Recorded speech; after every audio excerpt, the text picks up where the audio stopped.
Alors nous sommes donc mardi, on est le 27 qui se lève et nous sommes arrivés d'Av Sadiq Bet de Baba Messiah, Sadiq Bet. On est à la 5e ligne Matniti, donc on rappelle la Mishnah qu'on a dit déjà hier. Quand un ouvrier il travaille et qu'il mange pendant le travail, la Mishnah a dit il peut manger même Bédina. Alors que Rabbi Lazar Hesma il a dit non, il ne peut pas manger plus que son salaire. Et on a dit mais les Haramim eux permettent de manger plus. Mais Haramim ils disent quand même on lui apprend de ne pas faire ça, sinon il ne va plus trouver du travail. Alors Gmara, Haramim, Gmara dit mais les Haramim c'est la même chose que Tanakama, puisque Tanakama il a dit il a le droit de manger plus et les Haramim disent la même chose. Alors, la Gemara dit la différence entre les deux, c'est Melamedin. C'est-à-dire, on lui apprend de ne pas faire, on ne lui apprend pas. Les Tanakama, les Melamedin. Tanakama, il a dit, il peut manger ce qu'il veut, on n'a rien à lui dire. Et la banane, et les Melamedin. Hacham, ils disent non. Même s'il mange plus, il faut quand même lui dire attention de ne pas faire ça, parce que sinon, il risque de ne pas trouver du travail par la suite. Et bah, était ou encore, la Gemara dit une deuxième réponse. C'est qu'Abena, la différence entre le Hachamim et Tanakama de Ravasi. Ce qu'il a dit Ravasi. Qu'est-ce qu'il a dit Ravasi? De Amar Ravasi. Afelu lo secharo el alefsot eshkol ehad ochlo. Même si on a embauché un ouvrier pour vendanger une seule grappe de raisin, il a le droit de manger. Toute la grappe? La grappe. De Amar Ravasi. Ravasi dit autre chose. Afelu lo vatzad el eshkol ehad ochlo. Même s'il n'a vendangé effectivement qu'une seule grappe, il peut manger. Alors on dit, c'est quoi ces deux? On a besoin des deux enseignements, ça paraît la même chose. Il dit non. Si on te dit que le premier enseignement de Ravasi, comme quoi, s'il a embauché pour vendanger une seule grappe, oui, il a le droit de manger. Moi j'aurais dit, comme il n'y a rien à mettre dans, puisqu'il y a une seule grappe, donc il n'y a rien à mettre dans les paniers du Parnabaït, du propriétaire. Mais si, comme on a dit dans le deuxième cas, il a donc cueilli une seule grappe, comme il doit la mettre dans les ustensiles de Parnabaït, j'aurais dit, normalement la Torah dit d'abord tu mets et après tu manges. Donc quand il va mettre, il ne va plus manger. Alors c'est pour ça qu'on te dit non. Même que tu as cueilli une seule grappe, tu peux la manger.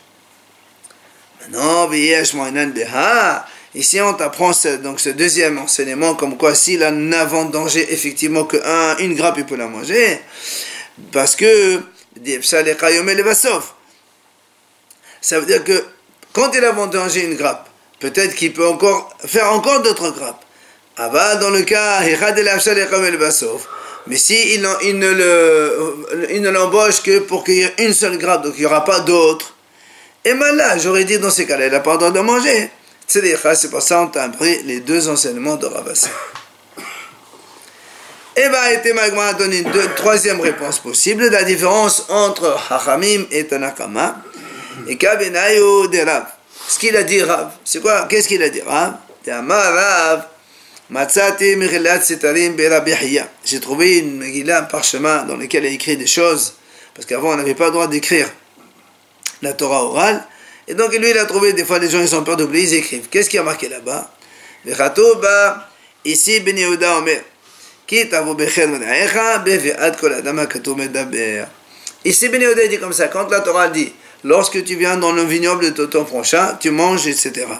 Lui il dit, c'est pas l'ouvrier. N'importe qui, quelqu'un il va rentrer dans le champ de l'autre, il peut manger. Alors, sur ce, la Shabbat ici, Hayé le Cholberia. Rav dit, comment ici Ben Yehuda dit une telle chose? Alors plus jamais personne n'aura une propriété de quoi que ce soit, tout le monde peut rentrer et peut manger. Amar Rabashi, il a dit Rabashi, Amrita lishmata kammeh de Rav Kahana. J'ai dit cet enseignement de Rav Kahana, et lui il m'a expliqué, il m'a dit, Dilma be'asin be'saudatan de'avdu be'achlu. C'est-à-dire qu'en fait, même si on permet à tout le monde de venir manger, mais en fait, c'est pas qu'ils viennent manger. Ils viennent manger, mais en même temps, ils cueillent. C'est-à-dire sans qu'on leur demande quoi que ce soit.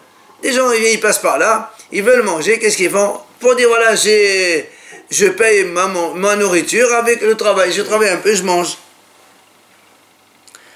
Amali, et il m'a dit, malgré tout, Et malgré tout, un homme, il préfère plutôt engager des ouvriers et que ce soit donc bien codifié, tu es en vendange et tu as le droit de manger tranquille, plutôt que n'importe qui peut rentrer dans son vignoble, il cueille, il mange, il travaille en même temps. Ça, donc, il préfère pas. Et bien, Léo, la Gemara pose une question. Pour elle, Mishilo hu ochel ou Mishil Shamaim hu ochel. La Gemara pose une question. Nous, on a dit donc jusqu'à présent que lorsqu'un ouvrier travaille dans le champ, pendant le travail, il a le droit de manger. C'est la Torah qui lui permet. En même temps que tu cueilles et tu mets dans le panier du Baal Habayit, en même temps, tu as le droit de prendre et manger toi-même. La Gemara, elle pose... Hein? Au même titre que la vache que l'on fait travailler sur le blé, elle a le droit de manger. Absolument, c'est exactement ce qu'on a dit. Alors, la Gemara, elle pose une question ici. Ce cadeau-là que la Torah lui donne, est-ce que c'est Mishelo, ça veut dire c'est un petit peu le salaire que la Torah elle donne, un salaire supplémentaire à l'ouvrier, donc ça appartient à l'ouvrier, ou bien c'est un cadeau du ciel, comme si que c'est un don aux pauvres que la Torah elle donne. Alors tu vas me dire qu'est-ce que ça change? Alors les Ma'anav Kamena, il dit voilà, ça change beaucoup. Pourquoi? Si maintenant, imaginons, ce monsieur, l'ouvrier, il travaille, et donc il te dit, monsieur, tu sais quoi, moi j'ai le droit de manger, j'ai pas envie, mais ce que je mange, donnez-le à ma femme ou à mon fils. Alors, évidemment, ça change tout. Pourquoi? Et si tu dis que ce plus-là qu'il a le droit de manger, c'est le sien, donc il peut le donner, faire profiter sa femme et son fils. Mais les Didi, Zahir, les Rahamana, les Stobana, la Zahino, la Rahamana. Mais si tu dis que c'est un cadeau du ciel, le ciel il donne cadeau à l'ouvrier qui travaille, il ne donne pas cadeau à la femme de l'ouvrier qui travaille. Donc il n'aurait pas le droit de le donner à sa femme et son fils. C'est pour ça qu'on pose la question. lui appartient, on va dire. Et alors? Mais la Torah te donne à toi. Tu travailles, cadeau, voilà cadeau pour toi. Qui est le Gmulut Hasadim don aux pauvres? Donc question, est-ce que c'est de lui ou est-ce que c'est du ciel? Alors la Gemara va essayer de répondre. Tashema, premièrement, on a dit dans notre Mishnah, donc un ouvrier il peut manger autant qu'il veut, même pour un dinar. Alors la Gemara a dit, si tu me dis que quand ce supplément qu'il a le droit de manger, c'est le sien, c'est-à-dire c'est genre une sorte de supplément de salaire, est-ce que tu connais quelqu'un qui travaille par exemple pour un salaire de 10 euros, il va manger pour 50 euros? C'est pas possible. Ça peut pas être ça. Alors là, on m'a dit très bien. Donc tu vas me dire quoi? Que c'est Michel Shamaim, c'est le ciel qui lui a donné cadeau. Michel Shamaim ou Ochel. Ben, sauf moi aussi je peux te reposer la même question. Quoi? Le ciel il lui donne 10 et lui il va manger pour 50. Ah, ça marche pas comme ça. Et la main est dans les mêmes à la Hamana Zahir. Tu vas me dire non, c'est le ciel qui lui a donné le droit de manger. Alors, ici aussi, je te dis la même chose. Donc, on n'a pas de réponse. Tashema, deuxième possibilité de réponse. Rabbi Elazar Hasma Omer. Rabbi Elazar Hasma dit, Lo yochal po'el yoter al secharo. On a dit dans la Mishnah que Rabbi Elazar dit non, un ouvrier n'a pas le droit de manger plus que son salaire. Haramim, eux ils disent non, il peut. Alors, on essaie de comprendre quel est l'argument donc de divergence entre les deux. Il m'a dit, n'est-ce pas, de cela ils discutent. Quoi? Demo ça va, donc si on voit ici que Rabbi Elazar Hasma a dit un homme il n'a pas le droit de manger plus que son salaire, ça veut dire que on comprend que celui-là il dit, ça veut dire que ce supplément que la Torah te donne, c'est un petit peu un supplément de salaire. Donc tu ne peux pas manger au-delà de ton salaire puisque c'est un plus de salaire. Alors que au mort ça va. Les Hachamim, eux qui ont dit l'ouvrier peut manger autant qu'il veut, mais c'est Shamaim ou Ochel. Ça veut dire, eux ils disent c'est un cadeau du ciel, c'est pour ça que tu peux manger ce que tu veux. Donc tu vois bien, c'est une mahloket entre Rabbi Elazar Hasma et les Hachamim. C'est une loi de permettre à l'ouvrier de manger. Toute la question est combien? Ah si, non, c'est la Torah qui dit. Mais c'est la Torah donc. Donc la Torah dit, nous on veut savoir, la Torah quand elle dit ça, est-ce que c'est en tant que supplément de salaire ou en tant que cadeau à un pauvre? C'est ça la question. Alors là, a dit non, je peux te dire que non, c'est pas du tout ça la mahlouk entre Rabbi Elazar Hesma et les Hachamim. Je peux te dire que tous les deux pensent que l'ouvrier quand il mange, c'est donc du sien. C'est en fait un supplément de salaire que la Torah lui octroie. Alors pourquoi ici, Rabbi Elazar Hesma dit il ne mange pas plus que son salaire et le Hachamim 18. Ici en fait il discute de la signification du mot ke nafshecha. Quand on a vu dans le pasuk, il y a marqué ke nafshecha sovaecha, comme toi, nafshecha. C'est quoi toi? Ke nafshecha bedava shemose nafshala. Rabbi Elazar Hesma dit ke nafshecha comme ton âme, c'est-à-dire comme toi tu te donnes à fond dans ton travail, ben tu as le droit de manger, c'est-à-dire au prix du salaire de la journée. Combien? Maximum tu ne dépasses pas. Au moins ça va. Hachamim te disent non, pas du tout. Manger, il peut manger ce qu'il veut. Kenafshecha, on a appris déjà une autre dracha, un autre enseignement. Rappelez-vous, on a dit comme ça. Ma nafshecha im hasam tapatur, af poel im hasam tapatur. De la même façon que toi-même, le propriétaire, si lui-même, il veut fermer sa bouche, le propriétaire, pendant la vendange, il n'est pas tort de malkout. Le poel aussi, si tu lui as fermé la bouche au moment du travail, c'est pas tôt, il n'y a pas de malkout, comme on a déjà expliqué. Donc on cherche toujours la réponse. Tashema, l'agman essaie de répondre. Nazir, she'amat tenu le'eshteu vanay. En shom'in lo. L'agman dit, imaginons un nazir. Nazir n'a pas le droit de manger les raisins. On l'embauche pour vendanger dans un vignoble. Alors lui, il ne peut pas manger. Alors il te dit, tu sais quoi, donne les raisins à mon fils et à ma femme. On n'écoute pas. Et si c'est le sien, c'est un supplément de salaire à lui, pourquoi tu ne donnes pas à sa femme? Donc c'est sûr que c'est un cadeau du ciel pour lui, pas pour les autres. Et donc comme lui ne peut pas manger, c'est pour ça qu'on ne donne pas à quelqu'un d'autre. Agma dit non, pas du tout. Là-bas, c'est différent. En vérité, je peux te dire que c'est un cadeau du ciel. Il dit là-bas, en vérité, il aurait pu donner à sa femme et son fils. Mais les Hachamim, on l'ont puni. Hachamim punissent un nazir de travailler dans un vignoble. Parce que c'est trop tentant.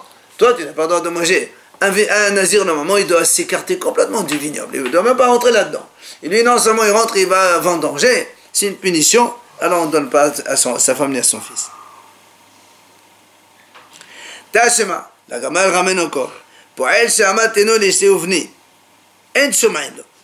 encore, il y a une braïta qui dit, un ouvrier qui est en train de travailler dans le champ, et au lieu de manger, il dit donner à ma femme et à mon fils. On n'écoute pas. Là aussi on dit, mais si c'est le sien, pourquoi on ne donne pas à son femme et son fils? Alors là, on m'a dit, nazir. Il dit non, mais ça c'est la même chose que tout à l'heure. En fait, il s'agit d'un nazir. Alors là, on m'a dit comment? Pourtant, il y a une braïta qui parle du nazir, il y a une autre braïta qui parle d'un poël, donc c'est un autre, c'est pas un nazir. Alors il m'a dit, mais dis Gabé Hadad et Tanyan. Il m'a dit, pourquoi? Tu crois qu'on les a mis ensemble? Peut-être une fois on a cité ici une braïta, on a parlé de nazir, une autre fois dans un autre endroit on a parlé de ça, mais en fait c'est le même. Donc, il n'y a toujours pas de réponse à la question. Tashema, encore on essaie de répondre. D'où on sait que c'est un ouvrier. Il dit, donnez à mon fils et à ma femme. On ne l'écoute pas. D'où on sait ça? La Gemara dit, dans la Torah c'est marqué, tu as le droit de manger, mais tu n'as pas le droit de mettre dans ton panier ou dans ta poche. Donc, c'est pour ça que on ne donne pas à sa femme et à son fils.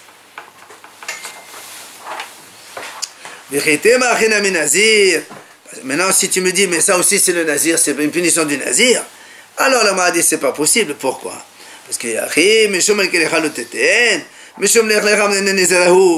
on a dit, mais nous on a dit tout à l'heure que la raison du nazir, c'est pas parce qu'il y a marqué dans la Torah tu dois pas mettre dans ton panier. La raison du nazir qu'on n'écoute pas quand il demande de donner les raisins à sa femme et son fils, parce que c'est une punition contre lui, qu'on ne fait pas qu'il travaille dans un endroit pareil. Alors l'agma dit, tu as raison, bien sûr. Seulement, on m'a dit non, je peux te dire que c'est la même braïta que tout à l'heure, c'est un nazir. Ici on a parlé de poël, c'est pour ça qu'on t'a donné la raison d'un ouvrier simple. Mais quand on parle de nazir, on te donne la raison du nazir, mais c'est toujours le même en fait. Tashima, encore une fois, l'Agmara essaie de répondre. Si quelqu'un il embauche un ouvrier pour faire sécher des figues.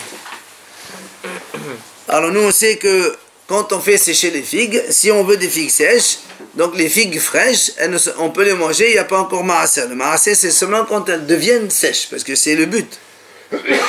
Alors l'Agmara dit, il peut manger le monsieur, en même temps il fait sécher les figues, il peut manger quelques-unes, c'est moutard. Mais s'il lui dit voilà, je travaille à condition que moi aussi je mange et mon fils aussi même s'il ne travaille pas. Ou bien il dit au propriétaire, j'accepte de travailler pour toi pour faire sécher les figues, mais à condition que c'est mon fils qui mange à ma place. Alors l'Agmara dit la balabreta, lui il mange, le monsieur il est pas tôt, parce qu'en mangeant, on a dit tout à l'heure que les figues ne sont pas encore produits finis puisqu'il veut les faire sécher, donc du coup on peut les manger avant le marasser. Mais le fils, s'il veut manger, il est hayab. Il doit prélever le marasser avant. Pourquoi?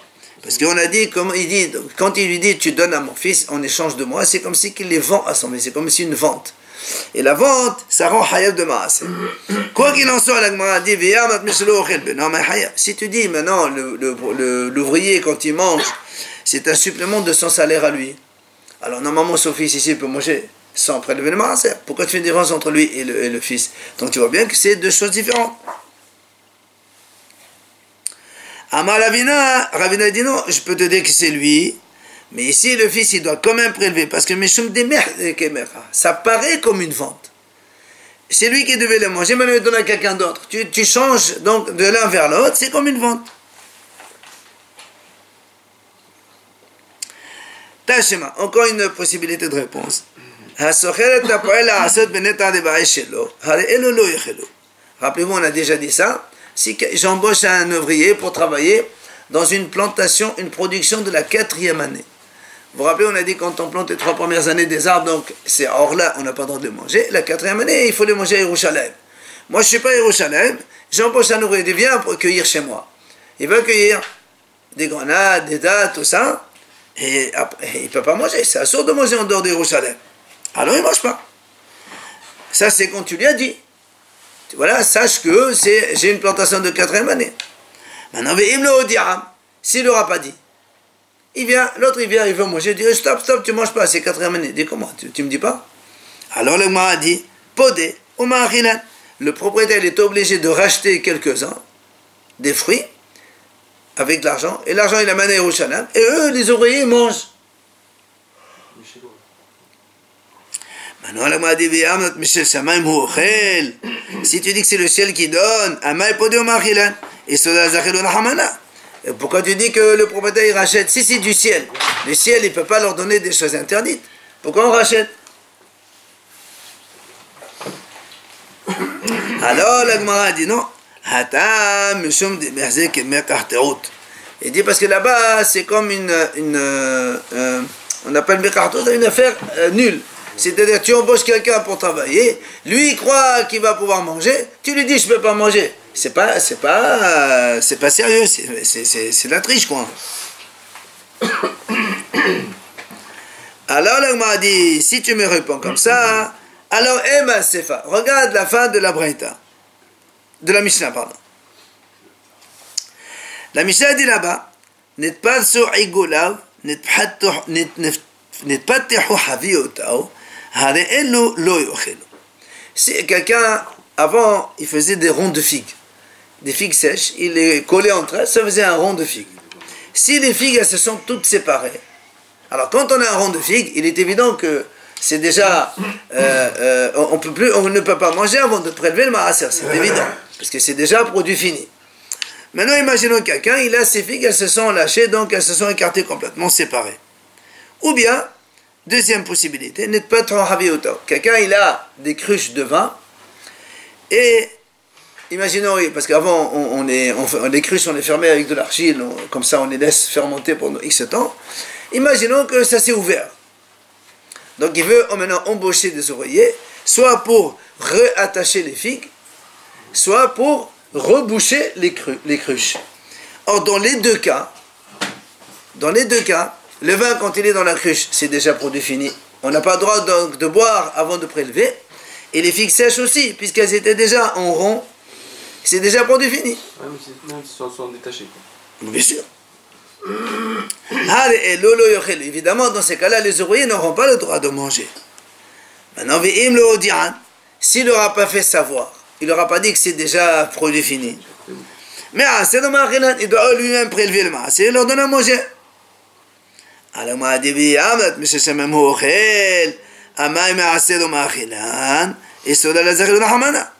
si tu me dis maintenant, si le ciel qui leur donne, alors comment le ciel il peut donner des choses interdites? On n'a même pas besoin de racheter.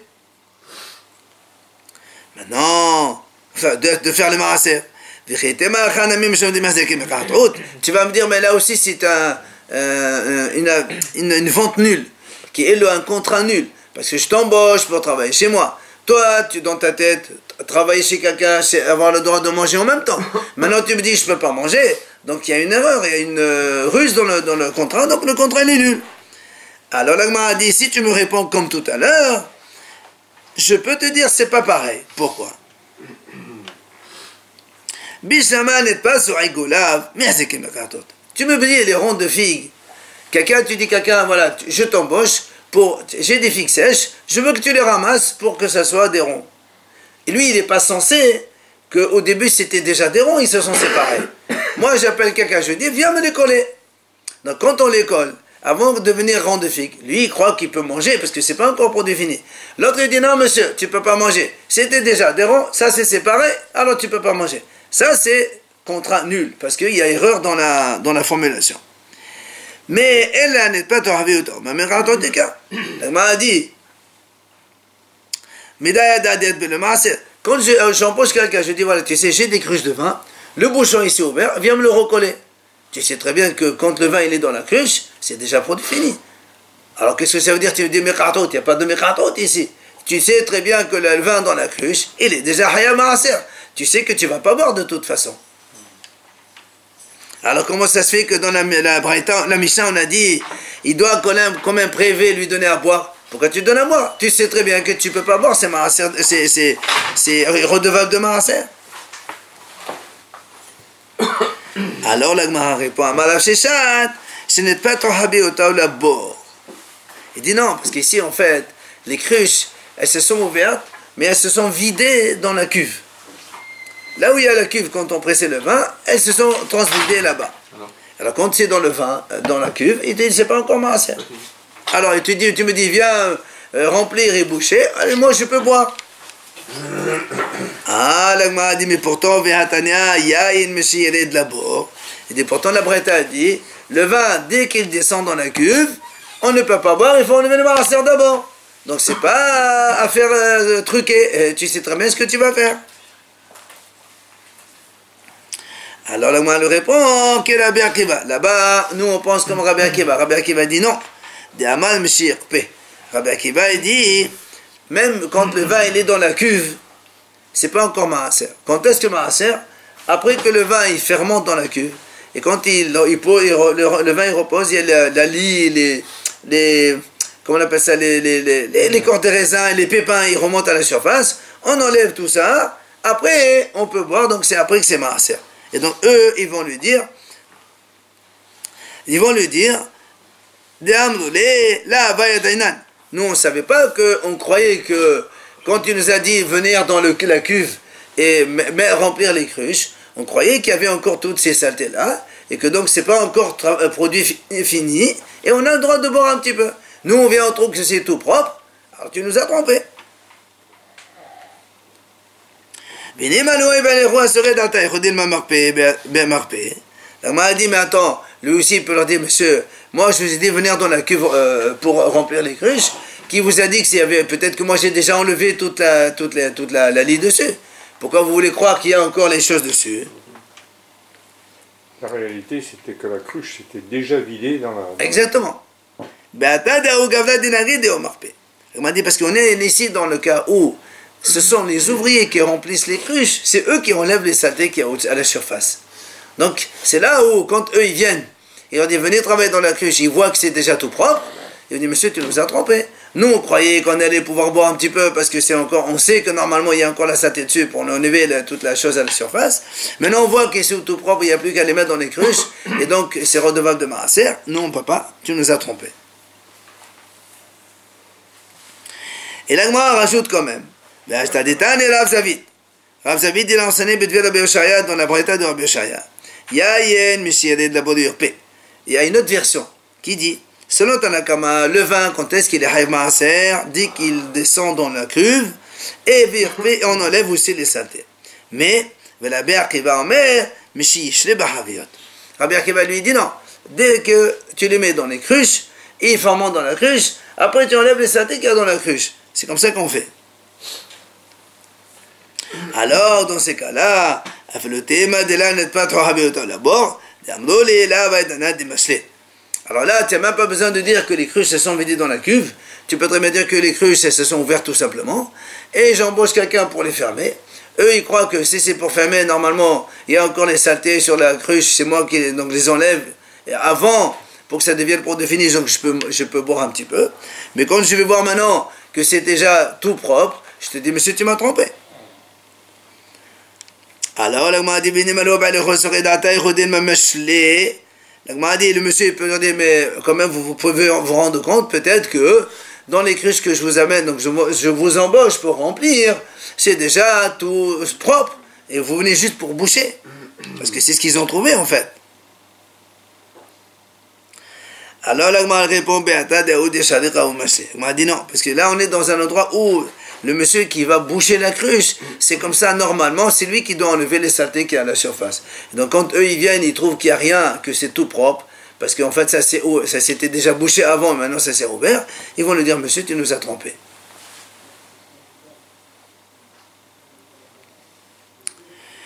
Tashema, la Gemara essaie toujours de répondre. Process Adam al-Yedé Atzmo, al-Yedé Beno, Oveto Agdolim, al-Yedé Abdo, Shvato Agdolim, al-Yedé Eshto, Mepene Sheesh Behen Da'at. Nous, on a dit jusqu'à présent, selon la Torah, tous les ouvriers, quand ils travaillent, ils ont le droit de manger pendant le travail. D'accord? Il dit, imaginons maintenant un homme, il veut travailler. Il dit, oh monsieur, tu sais quoi? Je sais que j'ai le droit de manger, mais je fais un contrat avec toi. Je ne mange pas, tu me donnes 10 euros de plus, 20 euros de plus. Il a le droit.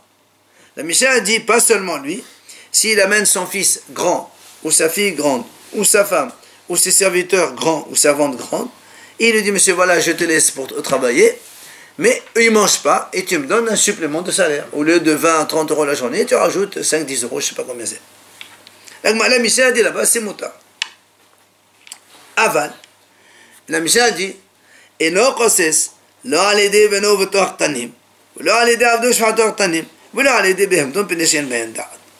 Mais la Mishnah a dit là-bas, si maintenant c'est le petit-fils, un petit garçon qui travaille une petite fille, ou un petit serviteur ou une petite servante, qui ont moins l'âge de 12 ans, 13 ans, ou bien si tu donnes à ton animal à travailler, tu ne peux pas faire un contrat avec l'employeur, ferme-leur la bouche et tu me donnes 10 euros de plus. Tu n'as pas le droit de faire ça. Parce que c'est des petits, ils n'ont pas la sagesse de comprendre qu'ils peuvent ne pas manger en échange de l'argent. Donc ça, on n'a pas le droit. Alors, ça c'est la Mishnah. Viens maintenant la Gemara, elle explique. Pour l'instant, on suppose, on est conscient que normalement, ces gens-là, ils sont sous l'autorité donc de ce père-là ou de ce maître, et c'est lui qui les nourrit. C'est comme ça, un père, son fils, sa femme, tout ça, c'est à lui, donc il les nourrit. Et comme dans le contrat avec la femme, quand on se marie, on nourrit la femme, on échange le travail de la femme, il revient, les revenus donc, de la femme, ils reviennent au mari. Donc là aussi, les enfants du monsieur ou les serviteurs, normalement, le salaire de ceux-là, c'est pour lui.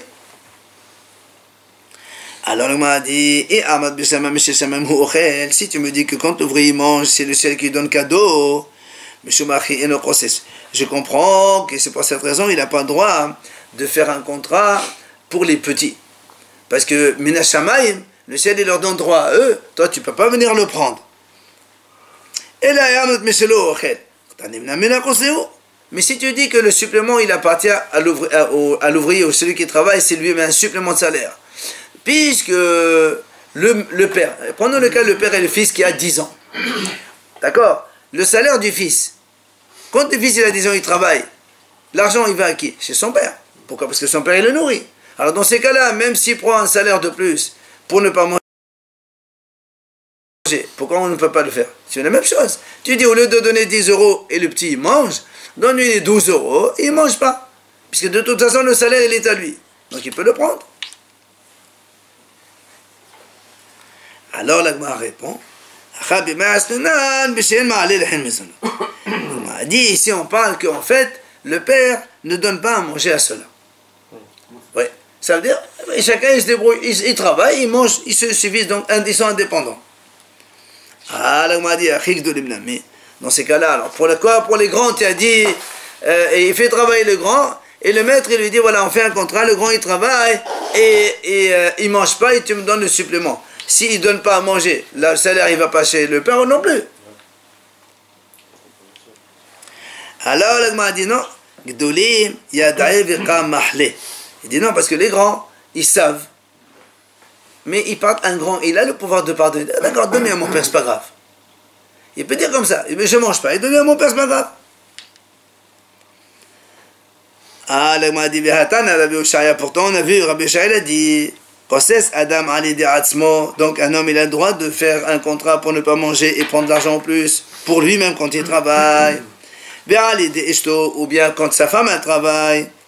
Aval, mais pas quand l'animal il travaille. Maintenant, avec le fils ou la fille qui sont grands, il peut le faire. Aval, mais pas avec les petits enfants. Et la praïta de Rabbi Shaya continue. Il dit là-bas, il a le droit de faire un contrat même avec les esclaves et les servantes, goy, grands ou petits. Donc nous, on a dit tout à l'heure, dans notre braïta, nous, que les serviteurs grands, on peut faire un contrat avec l'employeur, comme quoi il leur donne pas à manger, et je prends le salaire. Mais s'ils sont petits, on peut pas. Et là, dans la braïta de Rabbi Shaya, il dit non. Il dit même les grands, même les petits, on peut faire un contrat pour les serviteurs et les servantes. Alors la Gemara essaie de comprendre. N'est-ce pas qu'on parle dans les deux cas, aussi bien notre braïta que celle de Rabbi Oshaya, que ce monsieur Ma'aleh lahen mezonot, il donne des mezonot à ses servantes et serviteurs. Donc il donne à manger. Alors pourquoi dans l'un, on a dit les petits serviteurs, ils ne peuvent pas faire un contrat, et dans Rabbi Oshaya, il a dit les petits serviteurs, ils peuvent faire un contrat. C'est quoi la mahloket? De mon sabbat, Meshelo hu ochel. Ou mon sabbat, Meshel Shamaim hu ochel.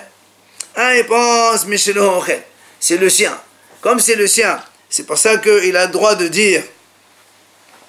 Donc, le maître de l'esclave petit, il peut dire au propriétaire, à l'employeur, il travaille chez toi et c'est moi qui prends l'argent parce que de toute façon c'est mon salaire.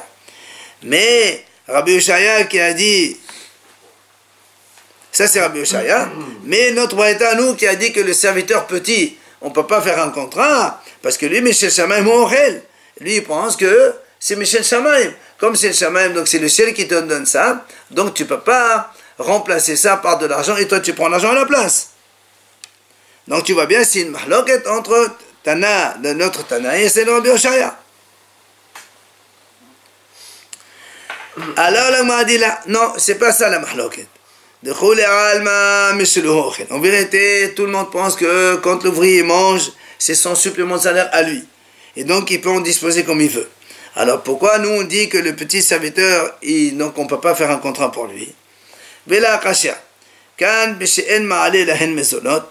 Chez nous, dans notre Mishnah à nous, donc on parle que le maître il ne donne pas à manger à l'esclave. C'est pour ça, comme il ne donne pas à manger, quand le petit esclave il va travailler, donc il a le droit de manger, et on ne peut pas faire un contrat avec l'employeur pour ne pas lui donner à manger et prendre l'argent. Ou braïta de Rabbi Oshaya la braïta,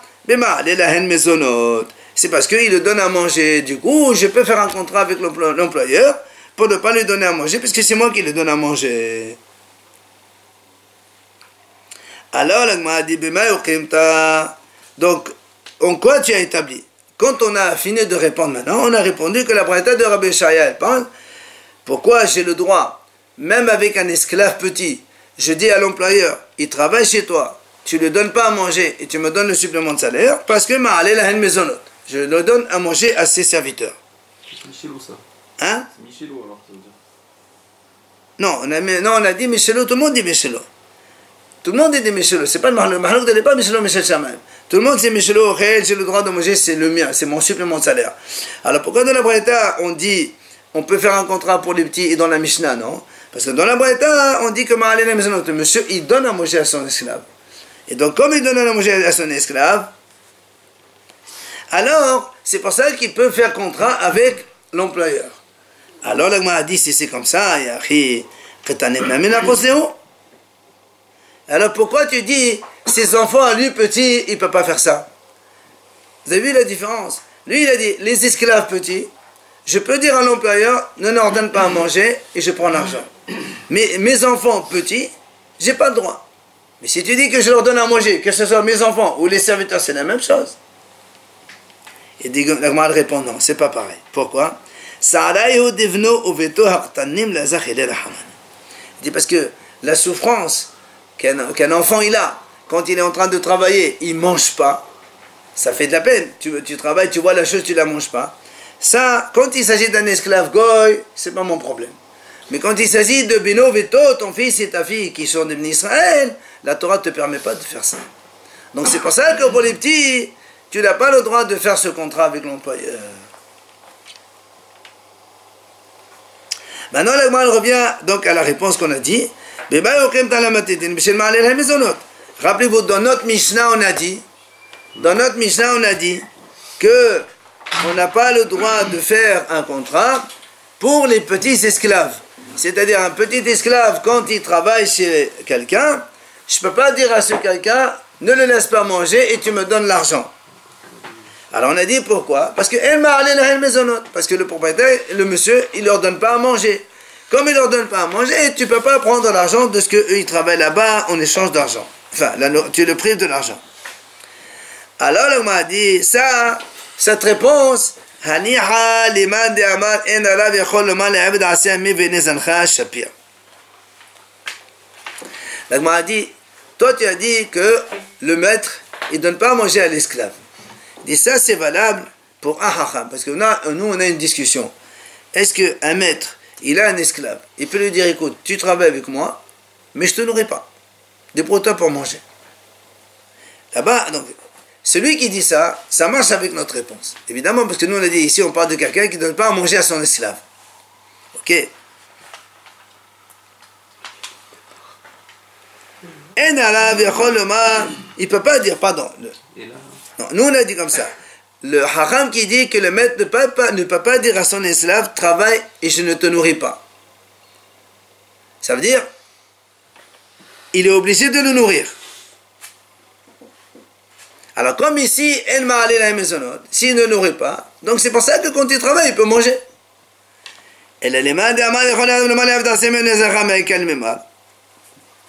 Mais le haram qui a dit, un maître, il peut dire à son esclave, tu travailles avec moi, mais tu ne manges pas. Ça veut dire que tout le travail de l'esclave, il m'appartient. Et je ne leur donne rien à manger. Alors pourquoi quand il va travailler chez le propriétaire, tu lui dis qu'il n'a pas le droit de prendre donc l'argent en échange? Puisque tout le salaire, c'est à moi. C'est pour ça que la Gemara revient. On est obligé de dire que dans les deux cas, que le monsieur, il ne leur donne pas à manger. Pourquoi alors dans la Mishnah, on a dit qu'on ne peut pas faire un contrat avec l'employeur pour le petit esclave, et Rabbi Yishmael dit on peut le faire. Il dit c'est quoi la mahloket? De moi ça va yachol, ou moi ça va en yachol. C'est-à-dire, la Gemara dit comme ça, dans la braïta de Rabbi Yishmael, le maître, il peut dire à l'esclave, c'est ça la mahloket. Est-ce que je peux dire à l'esclave, travaille avec moi et je te donne pas à manger? Alors comme je peux lui dire, travaille avec moi et tu ne manges pas, donc du coup, je peux donc dire à l'employeur, il travaille avec toi, tu ne lui donnes pas à manger, c'est moi qui prends l'argent. Et notre Mishnah, elle dit non. Le Rabbi Hanan Amar, Yachol harav. Oman savad en yachol, pardon. Oman savad en yachol. Et donc, dans notre Mishnah, on dit qu'on ne peut pas dire ça. Et comme il ne peut pas dire ça, travaille et je te nourris pas, donc il ne peut pas non plus faire le contrat avec l'employeur. Alors vient la Gemara poser une question, comment? Rabbi Yochanan dit Amar yachol harav shavir matetin ve'avid kevreita. La Gemara dit maintenant c'est étonnant. Alors Rabbi Yochanan, comment il laisse la Mishnah? Parce que Rabbi Yochanan, lui, il a dit yachol harav. Un homme, un maître, il peut dire à son esclave, travaille et je te nourris pas. Ça veut dire, tu as le soir 1 heure, débrouille-toi pour aller trouver à manger ailleurs. Ou tu travailles ailleurs et tu manges. Mais pour chez moi, tu travailles 8 heures et tu manges pas. Alors, on m'a dit comment? Rabbi Yochanan, il laisse la Mishnah. Il fait comme la Braïta. C'est pas possible.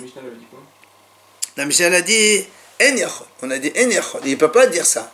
Puisque la Mishnah a dit il ne peut pas faire le contrat avec l'employeur. Pourquoi? Parce que justement, il ne peut pas dire ça. Donc l'esclave a quand même une partie de temps. Oui, pour aller chercher à manger. Absolument.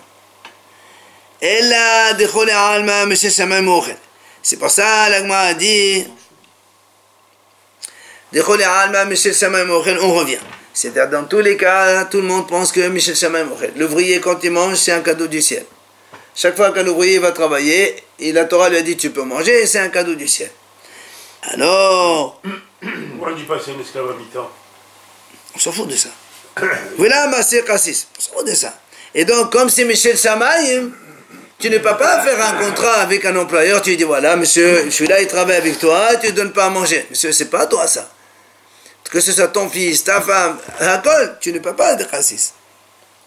Alors pourtant, nous on a vu Uma et Kosses. On a vu, d'ailleurs c'est la Mishnah qui vient.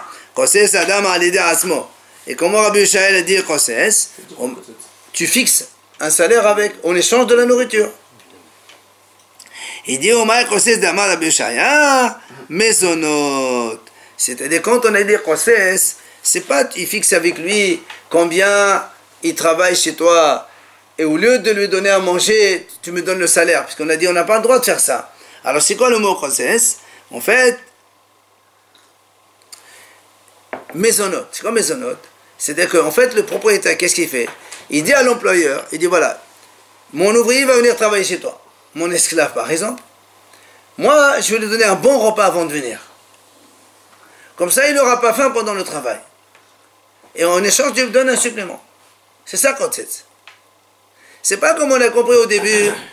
Il dit voilà, il va venir travailler chez toi, en échange de ce qu'il va manger, tu me le donnes ou tu me le donnes pas, parce qu'on a dit maintenant, donc tout le monde dit Michel Shamayim, mais on ne peut pas faire ça. Alors l'Agma a dit, si c'est comme ça, l'Agma a dit, attends, mais dans ces cas-là, il y a un problème. Pourquoi? Nous on a dit, on ne peut pas faire ça avec l'animal. Pourquoi tu ne peux pas faire ça? Si maintenant on prend cette explication maintenant, que tu me dises, le contrat, on ne peut pas faire un... Tu ne peux pas dire à quelqu'un, je te donne ma vache, elle ne mange pas, ferme la bouche, et le prix de la nourriture, tu me le donnes. Ça, on a dit, c'est assourd. D'accord? Alors très bien, pourquoi on ne fait pas comme il a dit maintenant? Il lui dit, oh monsieur, tu sais, je vais la bourrer bien avant de venir travailler chez toi. Du coup, quand elle va venir travailler, il n'aura même pas besoin de manger. Et toi, tu me donnes un petit supplément. On a dit, on n'a pas le temps de faire ça. C'est-à-dire, tu ne peux pas l'amuser dans tous les cas. Pourquoi?